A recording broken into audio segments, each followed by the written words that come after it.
Bonjour à toutes et à tous, je suis ravie de vous retrouver à nouveau cette semaine. Donc cette fois-ci, on va regarder les énergies pour la pleine lune qui se déroule demain le 30 décembre. Donc dernière pleine lune de cette année 2020 qu'on est tous, je pense, heureux de laisser derrière nous pour entamer ce nouveau cycle vers 2021. Donc on va regarder tout de suite quelles sont les énergies qui accompagnent cette pleine lune. Alors n'oubliez pas, hein, pour ceux qui ont des pierres en lithothérapie, n'oubliez pas, voilà, c'est le soir, hein, de la nuit de la pleine lune qu'il ne faut pas hésiter à les sortir pour qu'elles se rechargent à la pleine lune. Mais bon, pour certains d'entre vous, vous le savez déjà, mais je tenais à vous le rappeler. Vous pouvez aussi faire des méditations en pleine conscience le soir de la pleine lune. Ça a vraiment des effets plus important sur votre bien-être. Donc on va regarder avec la triade comme d'habitude les messages, les énergies qui seront là pour la pleine lune. Je rappelle que c'est en termes de météo énergétique pour essayer de mieux comprendre les énergies qui viennent vers nous. Alors, les énergies pour la pleine lune du 30, s'il vous plaît.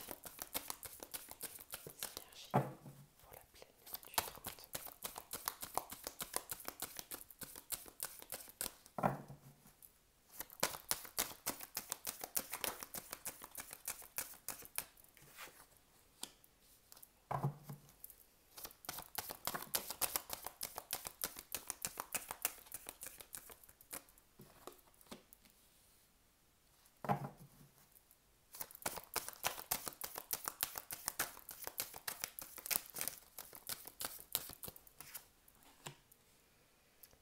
Ok.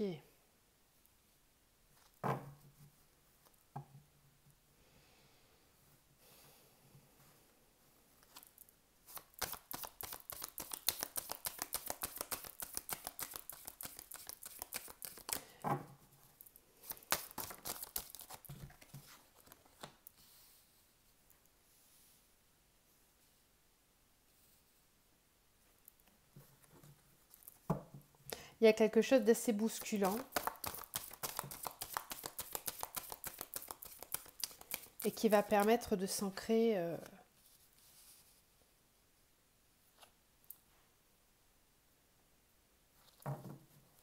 Réussite, silence.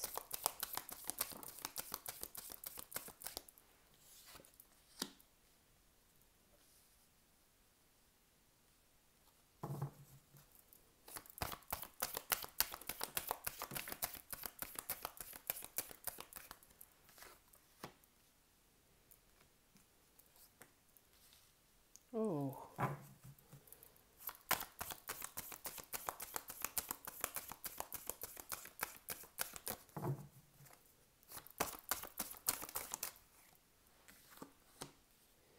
d'accord. Alors, et les énergies. Ok. Euh, alors moi, ce que j'entends et ce que je ressens là, c'est le mot qui me vient, c'est réveil. Réveil, euh, réveil après une longue période de silence. Il y a quelque chose d'assez soudain là qui se débloque et j'ai l'impression que ça vient toucher la sphère émotionnelle, hein, avec cette carte de l'amour. J'ai l'impression que la pleine lune, là en plus c'est la dernière de l'année, elle va venir. C'est vraiment bizarre ce que je ressens. C'est comme si cette lune, elle venait euh, clôturer une période qui a duré depuis longtemps, afin qu'une autre période qui va durer plus longtemps se mette en place. C'est comme une transition qui est en train de se mettre en place là, euh,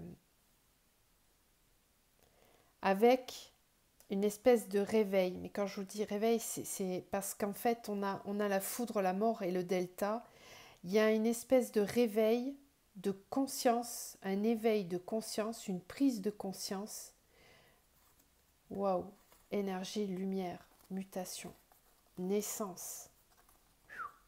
Très beau tirage. des énergies de réveil. Voilà, je vais l'appeler comme ça, cette vidéo, ça me paraît très clair. Des énergies de réveil, de mise en lumière, de sortie du tunnel. Vous voyez, là, on a le nadir avec l'erreur. Le fait, pour certains, le fait d'avoir été silencieux, euh, ça a porté ses fruits parce que ça a été une période pendant laquelle on comprend, on a fait une intériorisation, un retour à soi qui était nécessaire. Par contre, euh, le fait d'être, pour certains, dans des phases où on broie du noir, où on a l'impression qu'on ne voit pas le bout du tunnel, c'est comme si c'était une illusion. En fait, c'est ça. C'est un réveil qui permet à des personnes de se rendre compte que c'est comme si en fait ils avaient l'impression d'être dans un cul-de-sac, de ne pas pouvoir trouver de solution à leurs problèmes. Et puis en fait, tout d'un coup, il y a quelque chose, il y a un déclic qui vient se faire.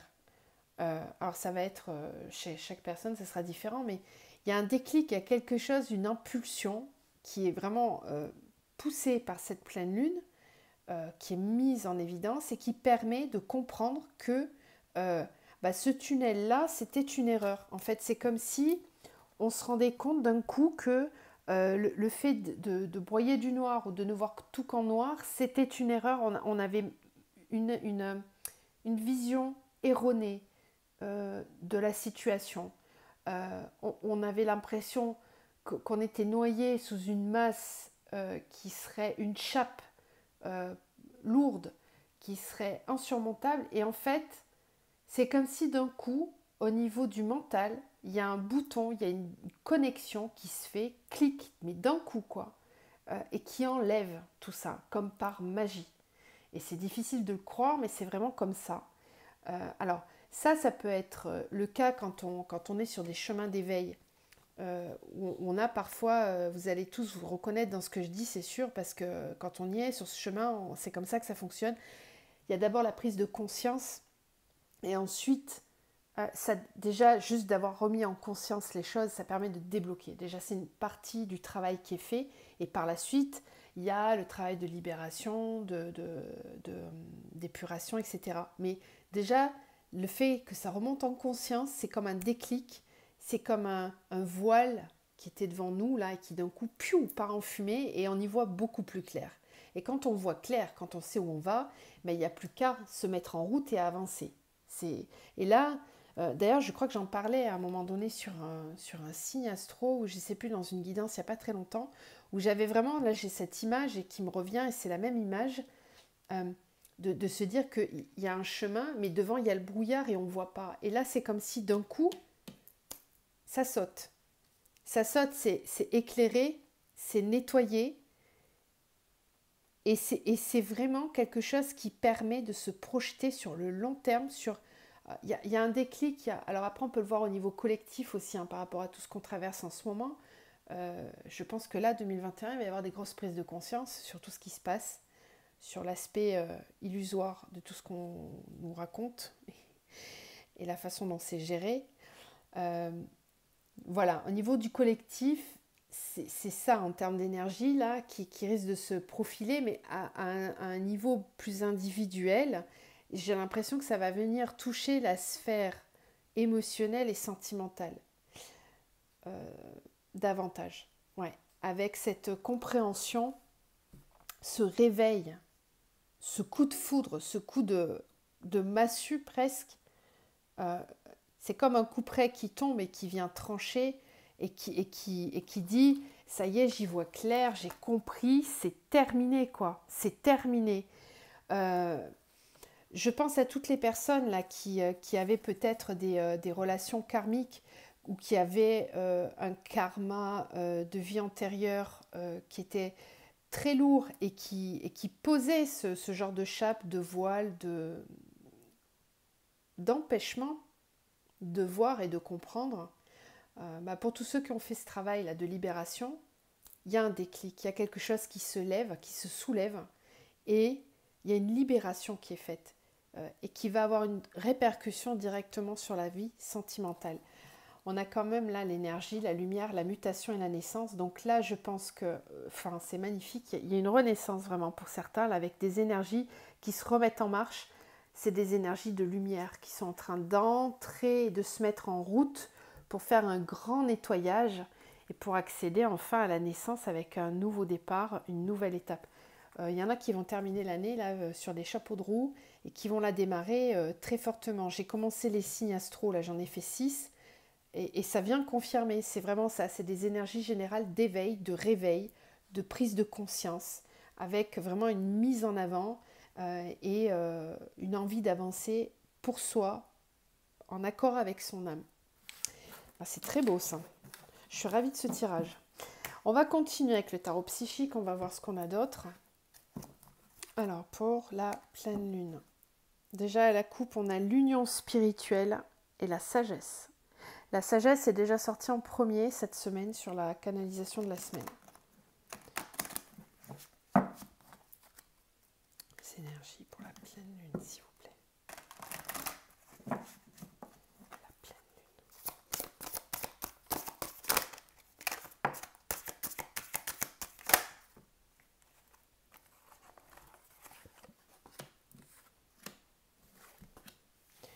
Alors, conflit mental, patience, conflit des fêtes. Alors, attention mentale. Et oui, attention mentale qui peut nous amener à la défaite, justement. On vous conseille la patience, que tout prend son temps pour grandir, que tout est juste au niveau du temps. Le timing, il est toujours juste.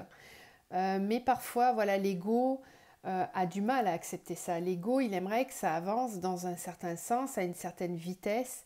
Alors, ça peut être dû à des croyances, à des schémas, une certaine systémie, qui fait que on pense, on croit que les choses doivent se dérouler à telle vitesse, dans tel ordre. Et là, il y a un conflit mental là, dans ces cas-là parce que ça peut remettre en question notre façon de voir, de penser et d'évaluer une situation. Il y a quelque chose d'assez confrontant là au niveau du mental encore qui risque de venir titiller l'ego. Alors on va voir si on a d'autres infos.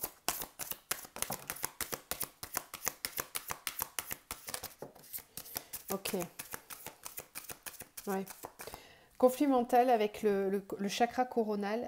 J'en ai certains qui justement, voilà, ça vient confirmer ce qu'on voyait avec la triade, qui sont en plein éveil, en plein réveil spirituel, qui comprennent, il y a un éveil, une conscientisation, et c'est perturbant, c'est confrontant, voilà. C'est confrontant de comprendre à quel point on a été dans l'illusion, dans l'endormissement, sous une certaine forme d'anesthésie presque mentale concernant notre vie, notre façon de voir les choses. Patience et planification encore. Perte affective. Changement financier, matériel. Espoir. Ok. Ouais. Il y a cette idée. En fait, ce qui est confrontant pour certains, c'est que j'ai l'impression qu'il y a des personnes là pour cette fin d'année, avec ces énergies de pleine lune en plus, qui vont avoir une grosse prise de conscience, un éveil spirituel, très clairement, je ne peux pas le dire différemment, une conscientisation de leur être profond, de leur être supérieur, et qui vont être parfois dans une certaine souffrance affective, parce que peut-être effectivement qu'il y a eu des décisions qui ont été prises au niveau sentimental et qui font regret, qui ont l'impression d'avoir perdu quelque chose, conflit des fêtes, d'avoir perdu une bataille, il y a un éveil, une compréhension sur une situation ou peut-être sur votre vie en général, mais qui vient encore une fois, là on a l'affectif, donc ça vient vraiment toucher la sphère affective et émotionnelle. Et il y a comme une prise de conscience que ça a été un échec on s'est mis en échec tout seul.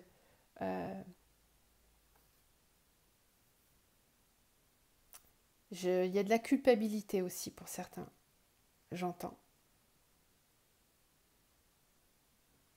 Ce qui fait culpabilité aussi, c'est ce que je vous disais tout à l'heure en fait, le mental et l'ego ont besoin de planifier, d'organiser, de faire les choses dans un certain ordre. Et en fait, euh, sous, sous, avec l'excuse de cette planification, on peut parfois passer à côté de l'essentiel. Et j'ai l'impression que c'est ça en fait qui est un petit peu mis en avant ici, là, avec ces cartes-là. C'est le fait de se rendre compte que peut-être on a mis l'aspect financier, matériel et purement matière, quoi, physique, avant le principal. Et là, il y a une réalisation de ça, il y a une compréhension de ça, il y a un vrai conflit mental parce que c'est comme si on ouvrait les yeux tout d'un coup et qu'on réalisait que finalement on n'avait peut-être pas placé l'importance sur l'essentiel et que l'essentiel n'était peut-être pas forcément là où on le croyait qu'il devrait être. J'espère que ça vous parle. Vous me direz. On va terminer, je ne fais pas un tirage super long aujourd'hui, je vais terminer avec l'oracle. Alors je ne sais pas si vous connaissez celui-là, l'oracle de Kuan Yin, avec un message pour vous.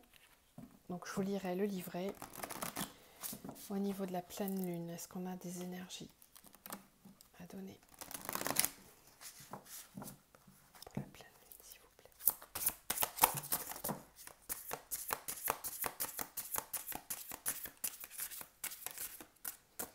Alors, on en a deux. On a les sœurs du soleil levant et on a la déesse aux mains multiples. Ouais. Alors je souris parce que celle-là, je l'ai tirée il n'y a pas très longtemps. Ça vient confirmer ce que je vous disais tout à l'heure un petit peu dans le fait d'avoir été... d'être en train de faire plein de choses et peut-être parfois d'en oublier l'essentiel. Là, c'est un petit peu cette énergie-là.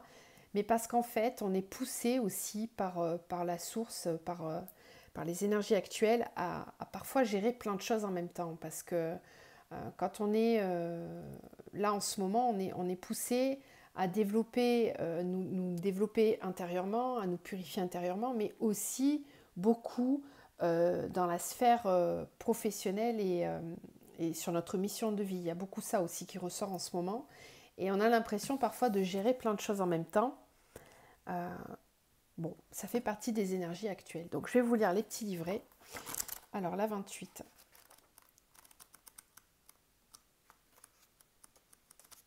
Je suis beaucoup sur le féminin sacré, hein, donc mes oracles sont en accord avec ça en ce moment. C'est beaucoup sur le yin. Sœur du soleil levant. Vous êtes un être très créatif qui a la capacité d'élever la vibration de conscience sur cette planète à travers vos projets, votre travail, vos rêves et vos loisirs.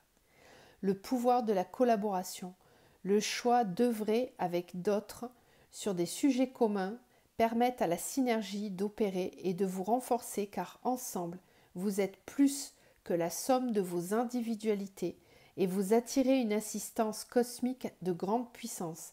Donc là, on parle bien du collectif, hein, c'est ce que je disais tout à l'heure, il y a une conscience collective.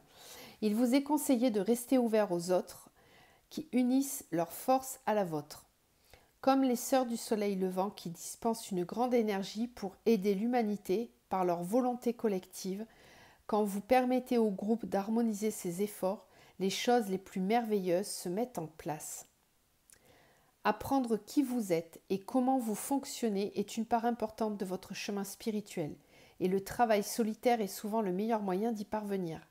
Il arrive pourtant des moments où vous êtes suffisamment fort pour travailler avec d'autres sans perdre votre approche personnelle unique de la créativité. C'est la collaboration qui vous est suggérée maintenant pour vous permettre d'élargir vos horizons, de rencontrer des gens, d'allumer votre lumière et d'avoir davantage de plaisir. C'est ça, hein, c'est sortir de son individualité et se rendre compte que, ok, on est sur un chemin tous individuel, mais que parfois il y a aussi la sphère collective. Et là, j'ai l'impression que ça c'est en train d'émerger. Je ne sais pas comment vous le ressentez, vous, mais moi, je le ressens au niveau des énergies générales et dans les accompagnements que je fais. Pour tous ceux qui ont déjà beaucoup cheminé, on va passer maintenant sur une dimension plus collective avec cette envie d'œuvrer pour un petit peu plus de collectif. Alors avec la déesse aux multiples mains, la déesse Kuan Yin offre sa bénédiction aux multiples projets et aux différentes parties de votre vie et de votre conscience. Elle ne se limite pas à une tâche à la fois. Ne craignez pas de vous abandonner à la sagesse, à sa sagesse et à son génie créateur dès maintenant, car elle souhaite vous aider à accomplir de nombreuses choses. Nous créons souvent en nous concentrant sur un projet à la fois, en l'accompagnant jusqu'à son terme avant de passer à un autre. Parfois, notre attention se disperse parmi de nombreux projets, surtout si nous avons une grande énergie créative naturelle à disposition. Vous vous demandez si vous n'êtes pas trop éparpillé pour être productif, si votre énergie de création ne se dissipe pas à naviguer ainsi d'une œuvre à une autre sans en terminer aucune. La déesse Kuan Yin vous conseille d'abandonner vos craintes et de la laisser vous guider. Quand vous avez très envie de travailler sur un projet, de vous y attarder, faites-le. Quand vous avez besoin de vous en éloigner et de prendre du repos, arrêtez.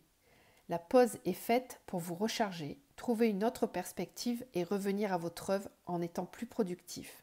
C'est un moment essentiel du processus. Sachez que Kuan Yin vous ressource, vous guide et vous indique la marche à suivre au travers de vos intuitions afin que vos projets et désirs créatifs se manifestent dans la plus grande sagesse, dans l'ordre et le synchronisme. Ne craignez pas d'avoir plusieurs travaux sur le grill, laissez faire Kuan Yin et suivez ses impulsions avec foi. Donc là, on voit bien qu'il y a quand même beaucoup de travail à faire, à gérer en même temps. Et on peut parfois se sentir un petit peu débordé ou avoir l'impression d'entamer des choses et de ne pas forcément les terminer. Je ne sais pas comment vous le ressentez, mais c'est un petit peu les énergies actuelles où on est sur plusieurs plans en même temps. Et c'est là que peut être le conflit mental qu'on voyait tout à l'heure avec le tarot psychique, c'est peut-être qu'on a l'impression de faire et de défaire, de commencer et de ne pas terminer. Bon, apprenez à prioriser, laissez-vous aussi porter par le flux, par ce qui vous est amené. Suivez vos intuitions et puis essayez de ne pas trop culpabiliser, de vous dire que tout est juste. D'accord ? Je vous laisse là-dessus. Je vous envoie plein de belles énergies, de lumière, comme d'habitude, et je vous dis à très vite. Prenez soin de vous.